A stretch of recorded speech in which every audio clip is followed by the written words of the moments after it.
Hola, hola, muy buenos días para todos y todas las personas que nos están escuchando en este momento.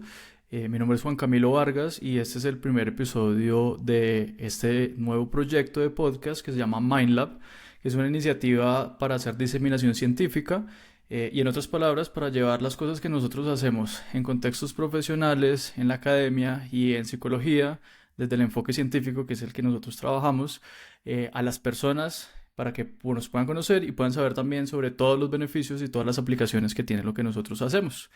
Este es un episodio muy especial porque además de ser el primero, tenemos a dos súper invitadas con las cuales tendremos una conversación que sé que será muy interesante, y pues que son Laura González y Carolina Méndez. Ya ahorita ustedes me contarán un poquito sobre quiénes son, pues cómo se pueden presentar, digamos, para las personas que nos están escuchando. Y bueno, yo les cuento también para quien escuche por primera vez este podcast que los tres somos psicólogos clínicos.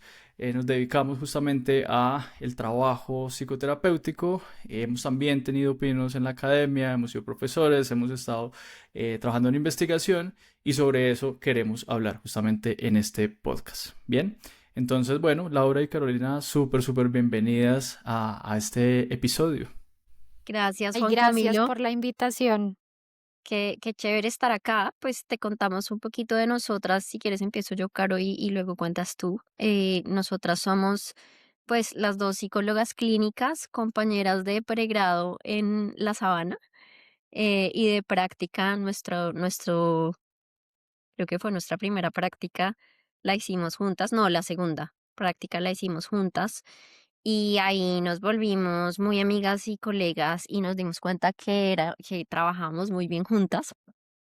Hemos trabajado como en varias cosas, bueno, en universidades, en la parte de docencia. Yo estuve también en el equipo de BT de Bogotá, y pues actualmente estoy trabajando solo como psicóloga clínica, pues viendo pacientes.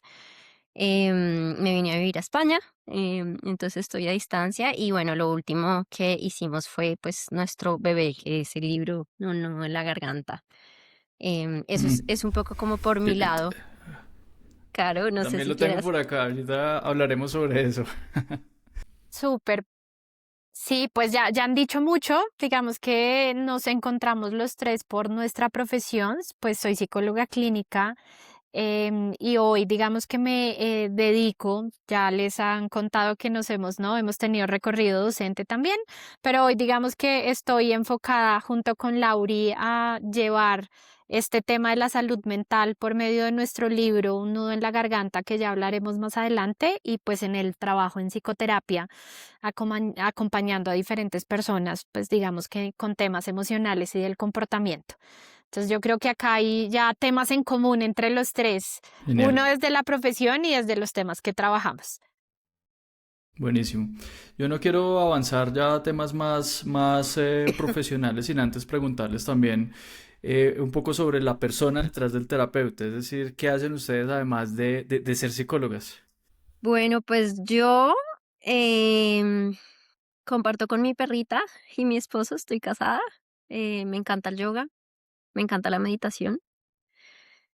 Y nada, mis días, pues además de trabajar, tienen mucho que ver con compartir en familia, compartir con mis amigos, intentar meditar y hacer yoga por los laditos cuando se puede, leer también cuando se puede y ya, y pues ahorita también construyendo vida como migrante aquí en España, que también toma su tiempo y su energía. Tal cual. Claro, Eso es como mi Eso es vida como detrás mi vida del ser detrás terapeuta. del... genial. ¿Y Bueno, y Caro? por mi lado, yo soy como hablábamos hace poquito con Laura, y es que si no hubiera estudiado psicología, ¿qué hubiera hecho?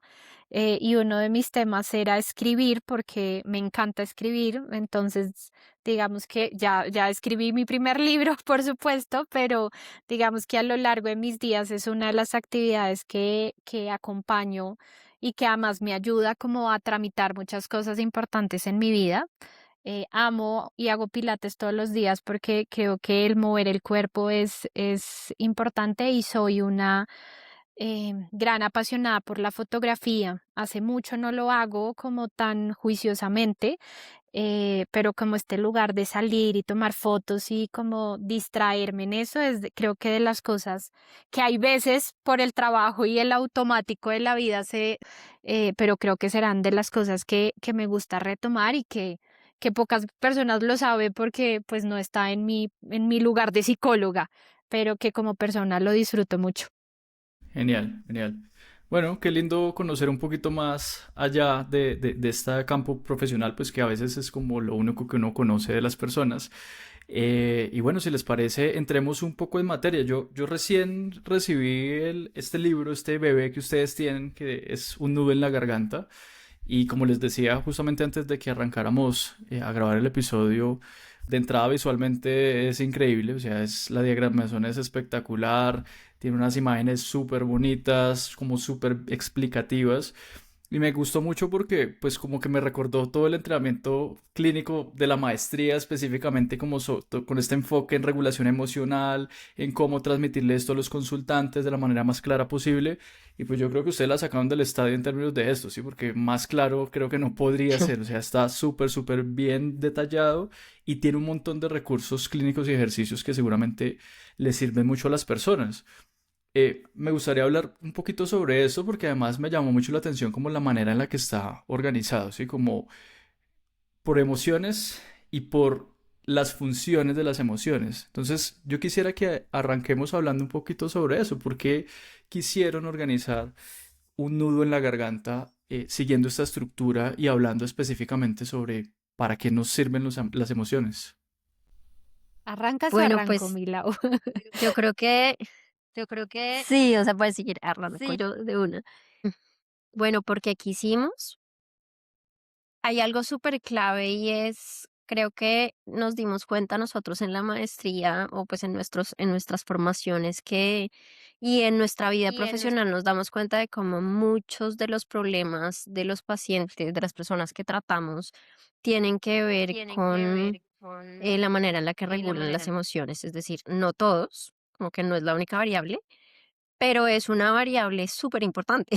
Entonces, todos tenemos emociones que muchas veces pueden ser intensas y que nos pueden llevar a embarrarla o a sentirnos muy mal, pero nadie nos explica muy bien qué onda con eso. Lo máximo que casi todos aprendemos en algún momento de la vida es que lo mejor es esconderlas, que se sienten feo y mejor quitarlas.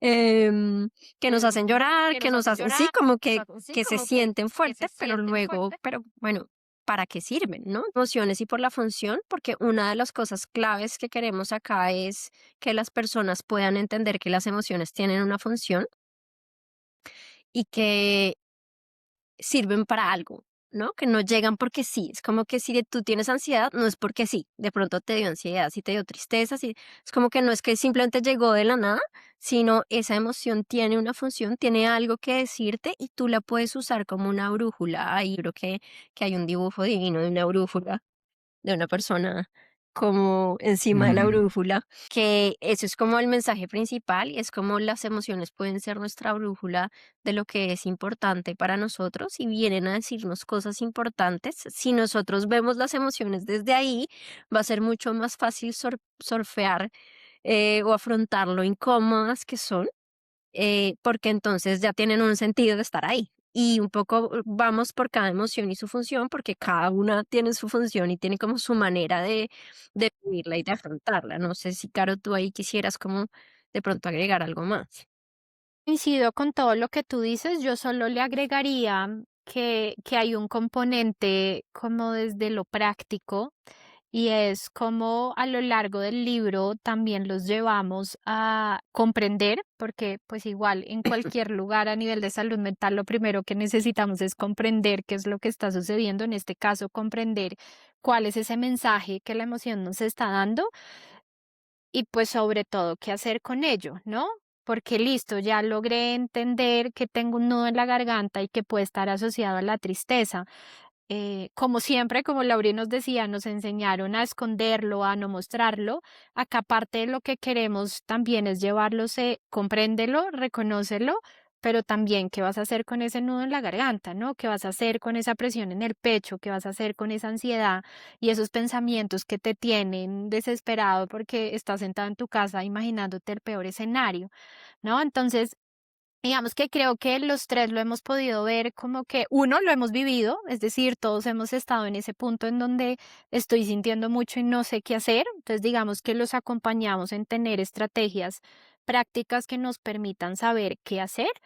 Y por qué no también acompañar a otras personas, ¿no? También hemos estado, pues, en nuestro lugar, por supuesto, clínico de acompañar a otras personas, pero desde lo humano también hemos tenido, ¿no? El papá, el hermano, la pareja que también está atravesando una emoción intensa y también tener como en la mano estrategias tácticas. Yo quisiera como darle una fuerza acá y lo hablamos ahorita también tras bambalinas y pues a nosotros nos enseñaron toda la teoría, pero que tanto esa teoría pues la necesitamos bajar para que todos podamos llegar a un punto de que hay veces parar y respirar es lo único que podemos hacer y es lo que nos va a ayudar a bajar la intensidad de la emoción para continuar luego con lo que venga, ¿no?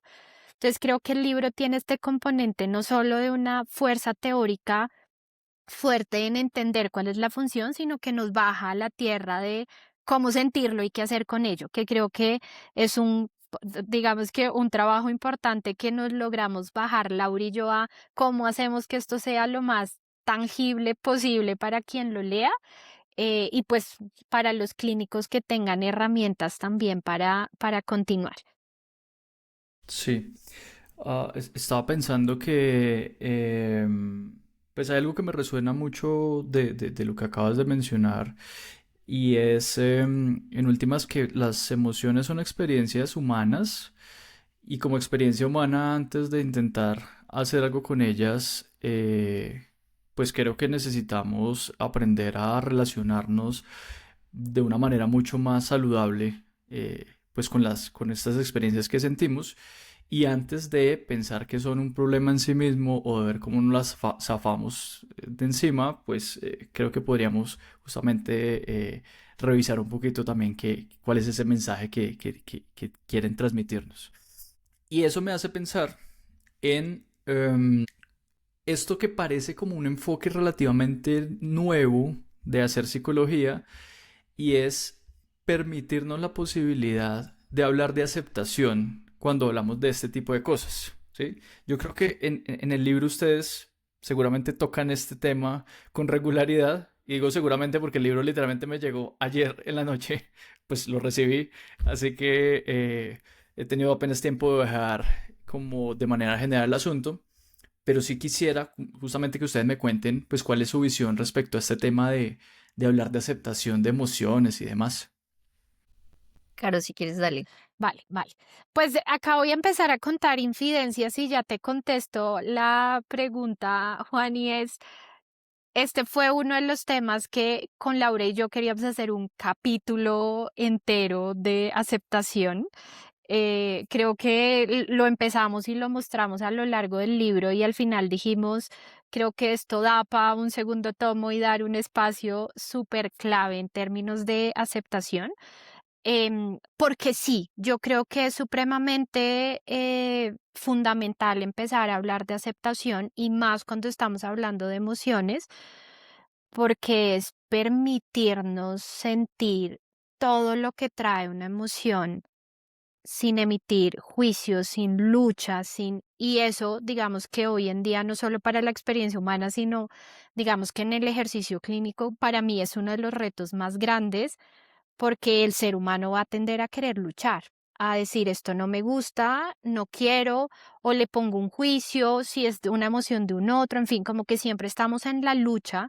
Y creo que parte de lo que además muestra no, la teoría de aceptación tiene que ver con poder aceptar y tener como, ¿no? Recibir todo lo que me da la experiencia humana y aprender a relacionarme de una mejor manera con eso que probablemente me hace sentir mal. Y en este caso, por ejemplo, uno de los componentes, como empezamos a mostrar la aceptación dentro del libro, es enmarcando en que no hay emociones ni buenas ni malas, sino hay empezar a aceptar y entender que hay emociones que nos generan malestar, que físicamente y cognitivamente y en acciones no se siente rico. Es decir, la ansiedad se siente supremamente molesta, la taquicardia no es rica de sentir, el vacío en el estómago genera cuando la cabeza está que explota de pensamientos y no logro pararla, no es chévere, pero entre más le demos ese espacio de estar, de reconocerla, de entender por qué viene, pues voy a poder empezar a caminar para hacer algo con ella y entender su mensaje. Entonces, yo digamos que acá cierro y le doy la palabra a Lau y es la aceptación la ponemos como desde la inteligencia emocional y ese es el primer paso para aprender como todo el proceso de gestión.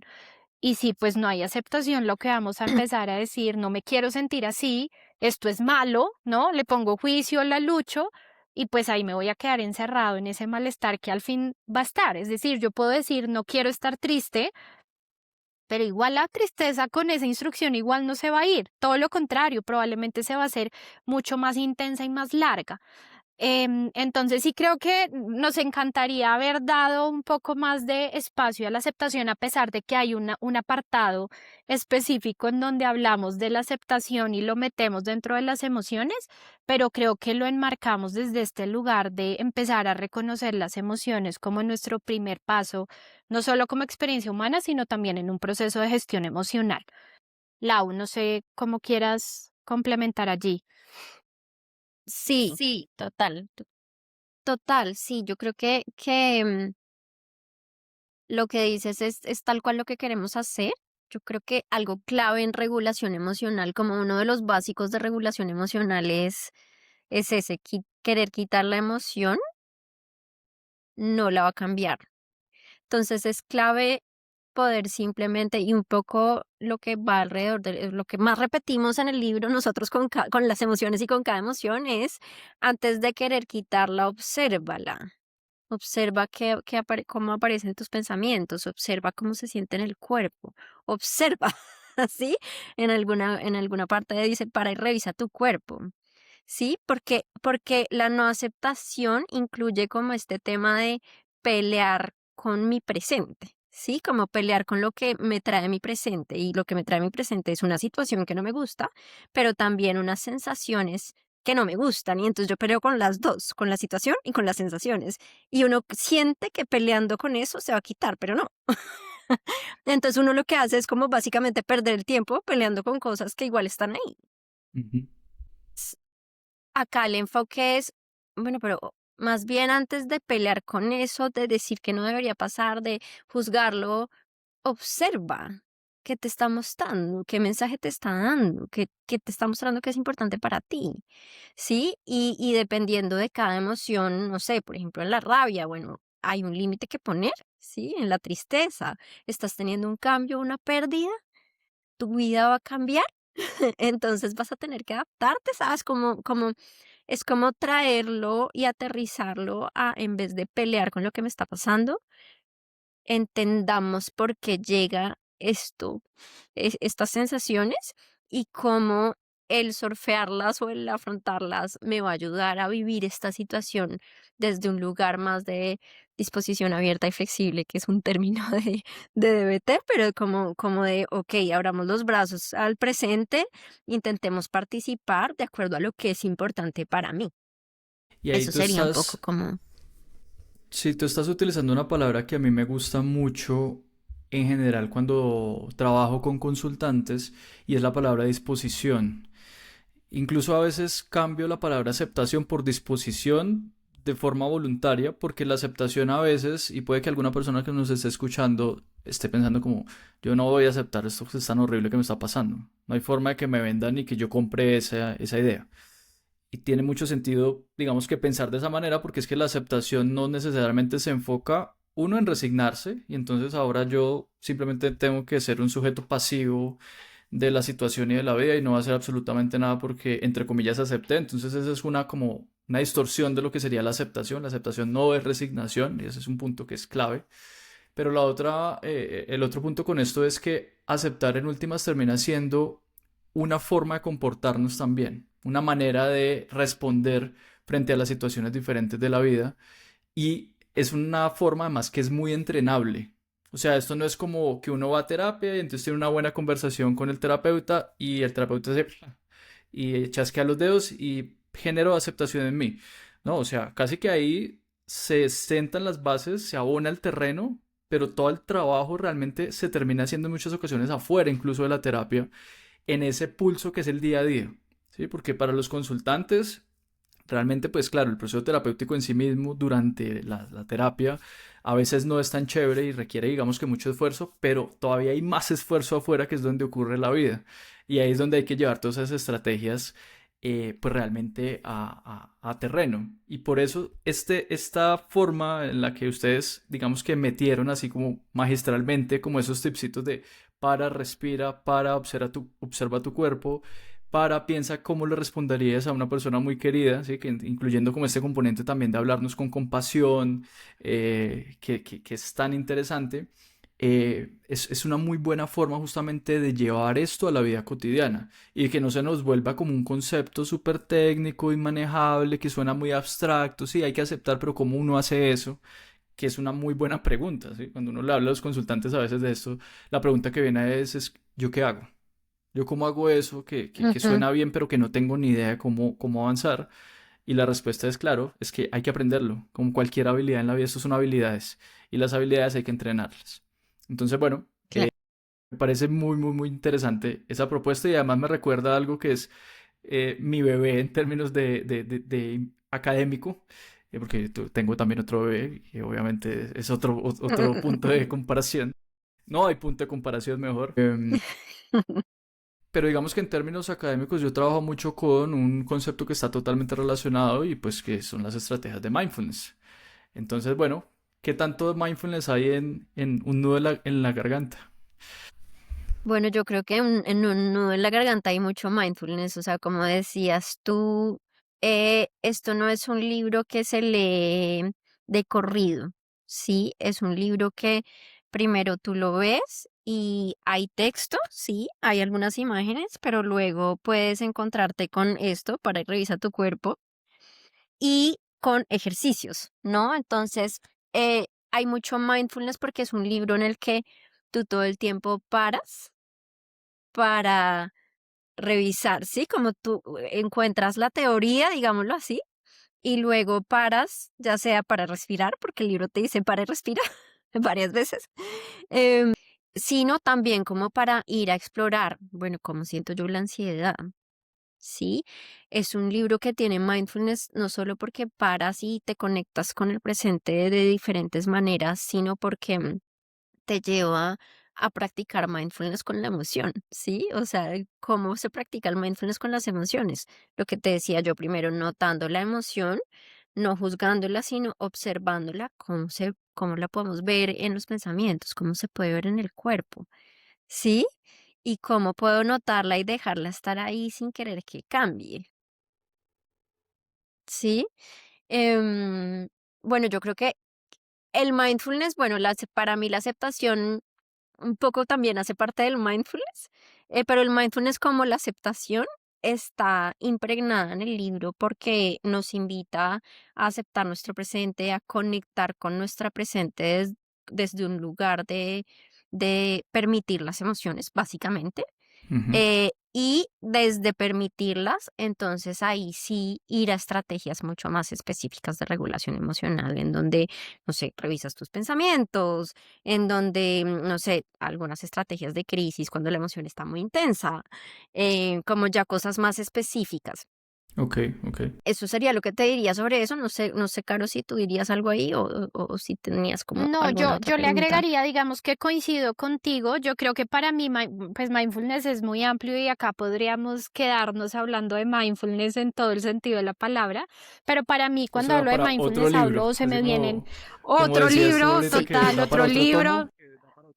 otro tomo, otro episodio, en fin. Pero para mí, cuando hablo de mindfulness, se me viene a la cabeza tres temas principales y es atención al presente, ¿no? Aquí y ahora, que creo que todos los recordatorios que tiene el libro durante toda la lectura, pues nos lleva a estar presente todo el tiempo. Un tema de apertura, que creo que lo meto un poco con lo que mencionabas, Juan, ahorita y Lau también, en términos de esta disposición y de aceptar genuinamente toda la experiencia emocional. Pero yo creo y me enfocaría como para completar lo que Lauri decía, era el sin juicio. ¿Sabes? Mindfulness nos lleva también a estar presente y evitar un poco el juicio. Y creo que a lo largo del libro nosotros todo el tiempo pues llevamos a las personas en su lectura a evitar el juicio, a frases claras de sentir no está mal, ¿no? Los llevamos a nombrar las emociones desde su nombre y desde cómo se siente en el cuerpo y desde los pensamientos que llegan con él, sin poner ninguna etiqueta más allá de que se llama tristeza, rabia o ansiedad o la emoción de la que estemos hablando.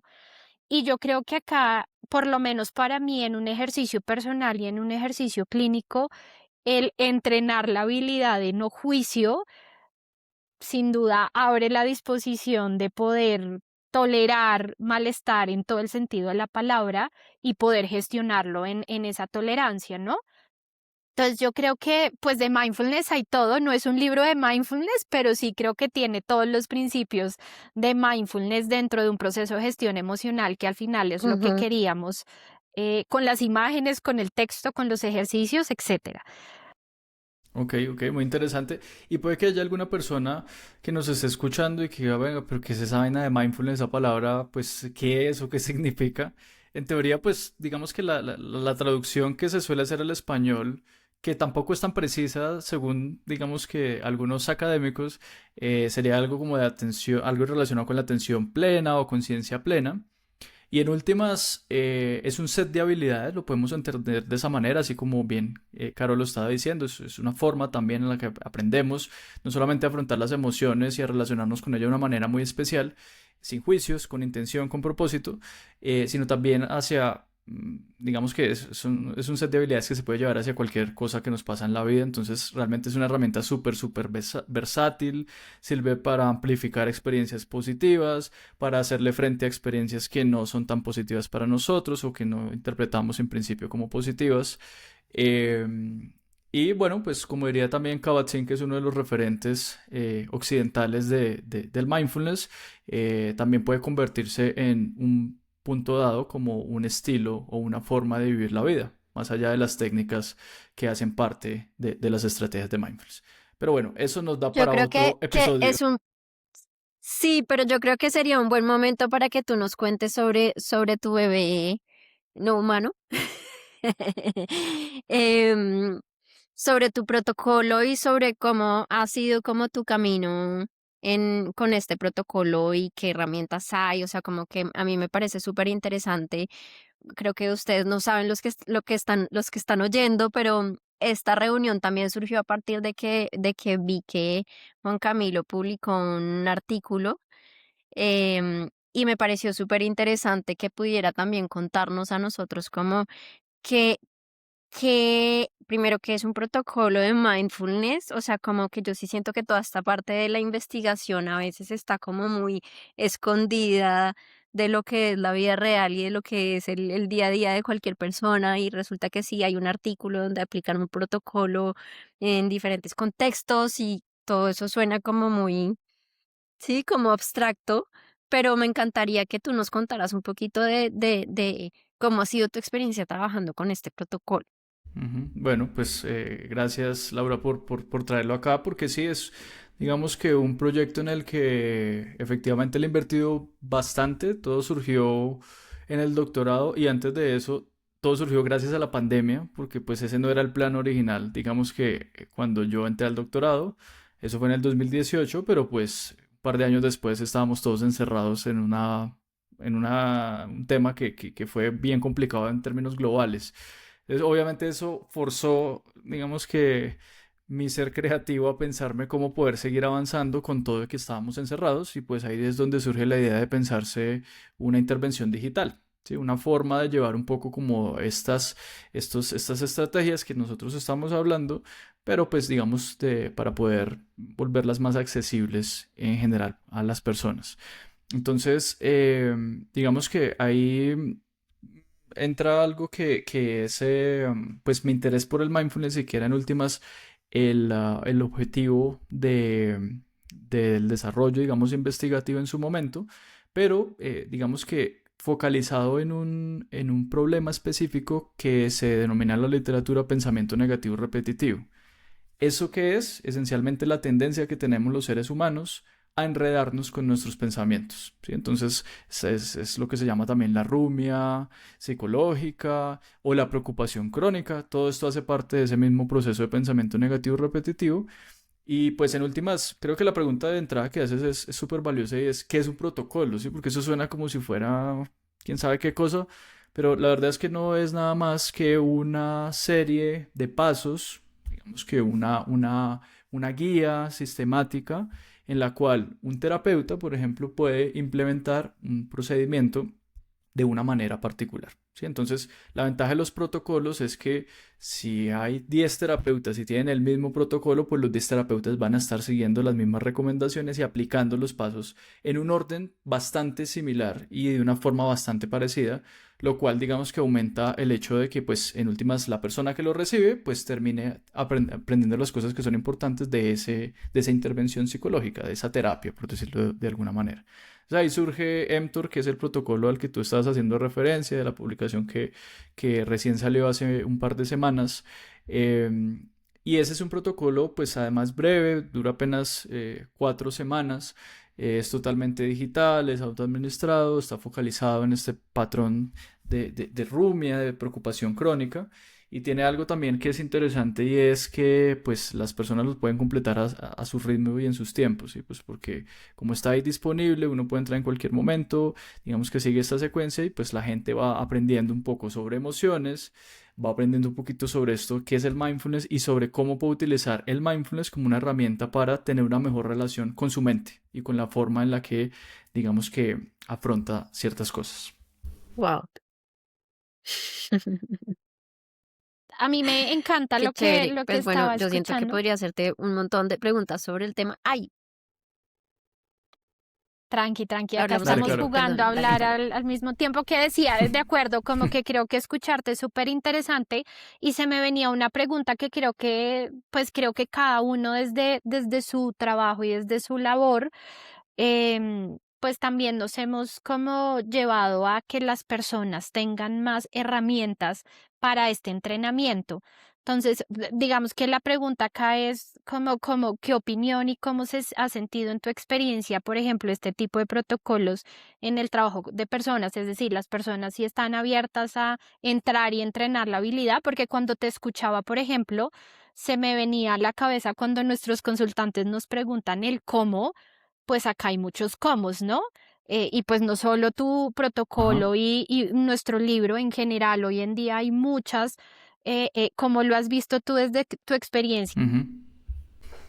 Sí, pues un poco lo que nos muestra también la investigación, lo que nos muestran los datos es que cuando las personas deciden y eligen justamente cómo seguir los ejercicios y las recomendaciones que aparecen en los protocolos, en la terapia, esto también digamos que es un símil de lo que pasa en el marco de un proceso psicoterapéutico, pues en general se puede identificar una serie de cambios, no solamente en términos de que van aprendiendo formas diferentes de ver la vida, de llevar esto, digamos que a situaciones cotidianas, que es donde nos interesa que realmente se apliquen, sino también, por ejemplo, en la disminución de estos procesos que se relacionan mucho con el malestar, ¿sí? Entonces, como lo hablamos de la rumia, la rumia es como un proceso omnipresente en De múltiples acuerdo. problemas psicológicos. Es como un mantenedor muy claro del sufrimiento humano. Entonces, la verdad es que sí es posible y requiere trabajo porque no quiero vender humo y decir, no, esto es De fácil y acuerdo. tú vas y lo haces una vez y ya te cambió la vida.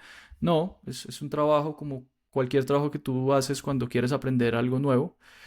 Y en ese sentido, pues, si el trabajo se logra con el acompañamiento del terapeuta o con el feedback que te permiten, por ejemplo, este tipo de herramientas, es posible realmente, pues, desarrollar las habilidades, sentirse mejor y demás. Ahora, esto no está libre de limitaciones, ¿no? Las intervenciones Sí. digitales tienen una tendencia que es casi que general, que también está reportada con mucha claridad en la literatura científica, y es que si bien funcionan, hay muchas personas que no las utilizan. Entonces las tasas de gente que se inscribe pero no termina los programas son altísimas y eso es algo que nosotros nos hemos encontrado también en la investigación y que otra vez es como una analogía a veces de lo que pasa en terapia y es que muchas personas comienzan pero no todas terminan. Entonces, bueno, ahí son varios elementos también que uno puede tener en cuenta y considerar. De acuerdo, además yo pensaría acá también un poco con esto último que dices y es que creo que lo hemos hablado en toda nuestra conversación y esto es un tema de entrenamiento. Y entrenamiento no solo es entrenarla y ya saberla, es que si no la sigo haciendo, pues la voy a desaprender y desde ahí no me va a ayudar a nada, ¿no? Entonces acá es un poco lo que pasa en los procesos terapéuticos, cuando las personas ya empiezan a sentirse mejor, que es válido, pero son los momentos de deserción más grandes, en donde puede que se sientan mejor, pero al no consolidar la habilidad o no tener el hábito de entrenamiento de este tipo de habilidades, pues va a llegar probablemente otro momento en donde voy a utilizar la habilidad y no la tengo y lograr estar mindful no lo voy a lograr porque esto es un tema de trabajo continuo, ¿no? Laura y Carolina, muchas gracias por este espacio y por esta conversación tan interesante y tan nutrida. Seguiré revisando con más calma un nudo en la garganta para ver qué otras perlas me encuentro por ahí. Y bueno, seguramente tendremos más espacios para seguir discutiendo sobre estos temas que son tan interesantes. A ti, muchas gracias por la invitación. Creo que estos espacios siempre van a ser interesantes para seguir conversando y seguir trabajando en pro del bienestar humano y la salud mental. Entonces, gracias a ti por la invitación y que disfrutes un nudo en la garganta. Genial, gracias.